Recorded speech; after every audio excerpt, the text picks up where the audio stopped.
Guys, pupunta kami sa Bata. Ang gagawin namin sa Bata, bibili kasi sumahod na kami. Ito yung pakiramdam na sumahod ka sa sa tagal ng isang buwan. Magpapadala rin tayo ng mga bayad natin sa utang. Po, ang ating sasakyan ay isang guys.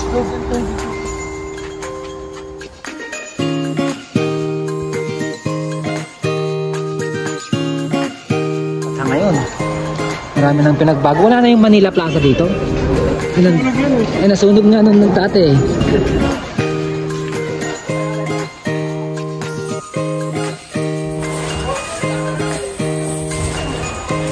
Kasama ko guys. Ano kasama natin isa? Ibot na. Sa Bata kami guys. Marami nang mga panagbabago dito.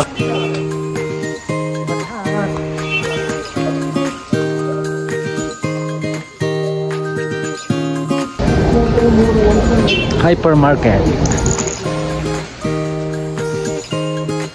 Cargo.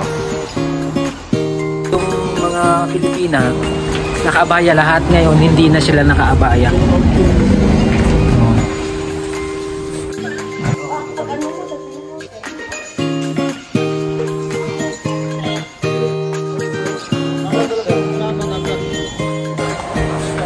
Hello guys. Hello guys. Batin, Sadik. Batin. Dito kami sa Bata guys. Ha?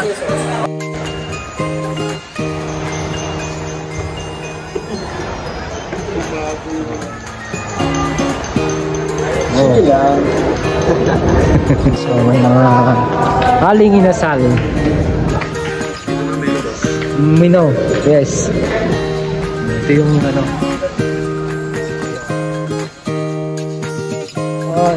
Mudir.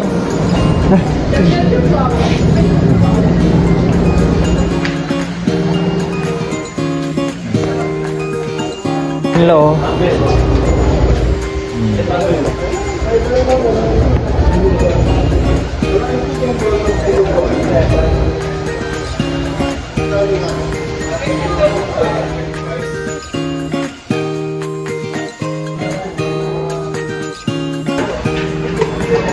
Yan, sila po ay nag-o-order.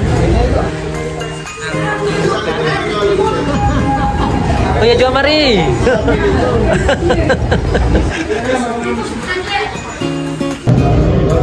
Nag-order na si Alan. Ano, may sabaw sa naman. Sige. Okay. 1, 2, 3, go.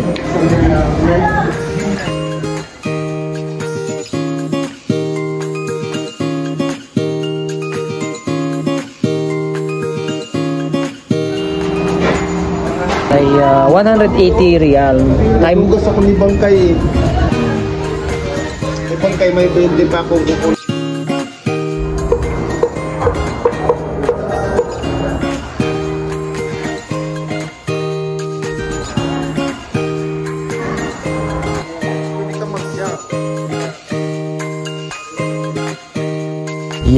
Yan nga mga kabiyahe, yan, sumahod na kami at kailangan namin papadala ng pera sa Pilipinas, diyan sa Pilipinas sa mga utang namin na nagamit dito sa aming pag-a-apply dito sa Saudi Arabia. And kailangan din namin pasayahin ang aming mga sarili, aliwin ang aming sarili sa pamamagitan ng pagkain. Diba? Kailangan nating palakasin ang ating loob, palakasin ang ating katawan para sa ganun lumakas tayo at maiwasan natin yung homesick, maiwasan nating lumbay, maiwasan natin yung pagkamis sa ating pamilya, pagkamis sa Pilipinas. Laban lang mga kabiyahe, ganyan talaga ang buhay. Talagang kailangan nating magsakripisyo para sa ating mga pangarap sa buhay. Laban lang mga kabiyahe. Saan ba tayo tutungo? Saan tayo ba magtatapos kundi sa tagumpay? Basta mayroon po tayong tiyaga, tiwala, pananalig, at sakripisyo. O, diba? Yan, kain na po tayo mga kabiyahe. Nag-order po kami ng Tom Yang, yung Thailand soap.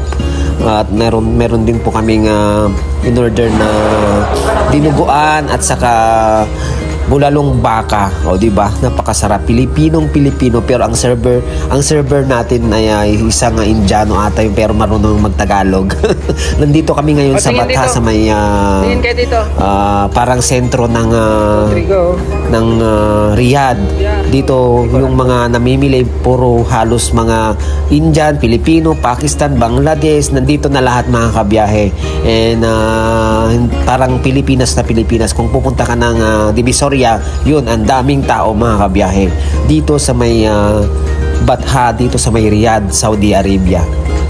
Salamat po sa lahat po ng nanonood sa aking vlog. Ayan, patuloy po akong magpapasalamat at patuloy po ako sa aking pagbablog. Wala man pong maraming views, laban lang mga kabiyahe. Talagang ganyan ang buhay. Ayan, shout out kay Ate Nani Sanchez. Ate Nani Sanchez, joke pala yun ha. Kay Ate Richelle Mingarine, kay Koy Nani Sanchez. Ayan, shout out po sa inyo lahat. Shout out din po sa aking mga kaibigan na naging kaibigan dito sa may bago kong trabaho dito sa may Sulal Factory. Ayan, kami po ay nag-i-enjoy lang. Kami po ay gusto lang pong sumaya din. Ayan, kasama ko si Alan, si Romel, at saka si Kuya Jo Marie, at saka yung isa naming kasama na may katungkulan sa Zulal. O diba? May katungkulan. O diba? At ayan mga kabiyahe, maraming salamat po sa patuloy na pagsuporta sa channel ni Biyaheng Brankle Sam.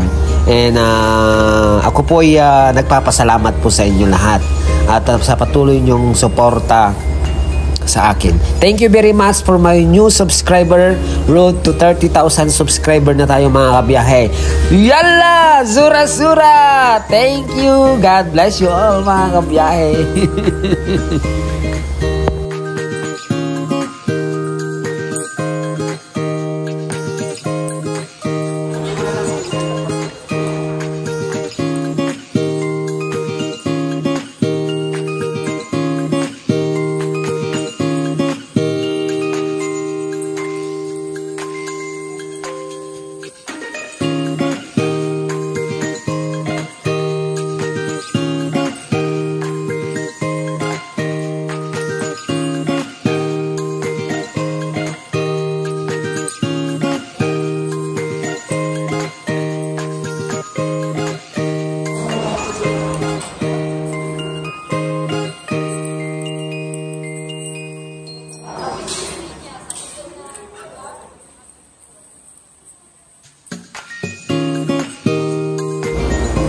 Yan nga mga kabiyahe, nag-enjoy din po kami sa pagkain, napakasarap at sulit ang aming binayan mga kabiyahe. Kasi parang nasa Pilipinas din po kami. Ayan, thank you very much po at kami na po ay mag-grocery at uuwi na po. Kasi anong oras na po dito, alas 11 ng gabi. Ayan ang aking binili mga kabiyahe, pang isang buwan ko na po yan mga kabiyahe. Thank you!